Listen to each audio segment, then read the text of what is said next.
Hello and welcome. Chris from Missouri here, bringing you another video about vintage baseball cards.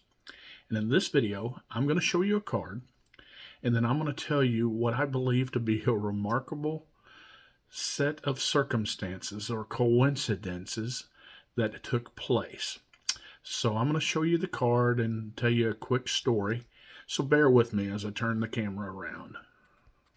Well, when I first started watching YouTube videos, I followed Baseball Collector and Ray from Philly, and Ray from Philly and Baseball Collector both started collecting the 300 greatest baseball cards in this book that's written by Mike Payne.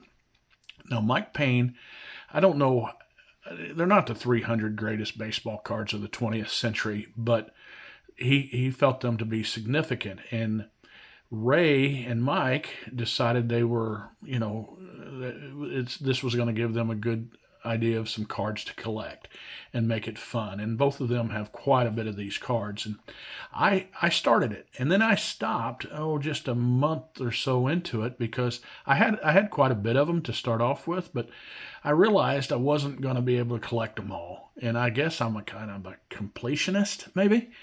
But anyway, I stopped, and then I rethought that idea here recently, and I picked it up again, and I have 60 to 65% of them, and it just it's fun. It's gonna take me some time, and I will never get it all because one of the cards is the Honus Wagner and the Eddie Plank Tito 06, and there's just a few of them that's just going to be really tough to get, but. Anyway, I started again, and it's been fun. And I sent a group of cards off from the state fair find, the final group, and they came back. And I was a little bit upset when I not mad. I can't be mad, but three of the five George Brett rookie cards did not receive a slab because they were colored. And here's what that looks like. If you haven't, and if you have, you know how much of a waste of time and money this can be. But this card was sent back like this, and it was colored.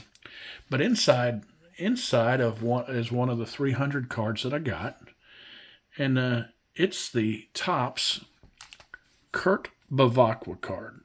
Now say that out loud, Kurt Bevacqua, and it's a he won a bubblegum blowing championship that Joe Garagiola got. I think there was even a tournament bracket made, and here's the back of the card, and with the bracket and stuff.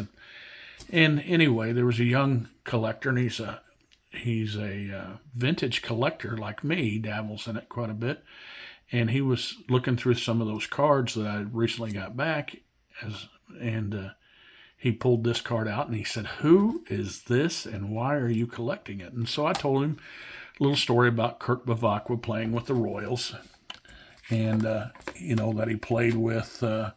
Where I knew him really though is when he played with the Padres, and he was kind of a feisty little player, but he was a backup player forever, and. But he won this contest, and it was one of those cards. And after telling JD this, he thought, okay, that's pretty cool. And he took on looking at the rest of the cards. Well, as I was sitting there, one of the workers at the store, we call him Bowman Mike, and or Mikey Bowman, And anyway, he's goating me into opening up something. And at the beginning of the year, I said, I'm not going to open up any boxes of new stuff. I'm just not going to do it. That's not what I'm going after. I'd rather save my money for vintage stuff. And he was goating me, and he was showing me this product right here, and it's 2023 National Pastimes. And inside this National Pastimes is an autograph, and there's a list of who you can get. They got as good as Mickey Mantle and Hank Aaron on a ball, but there's also a bunch of other. There's Mario Mendoza types and there's different things like that. But I'd like to have a Mario Mendoza.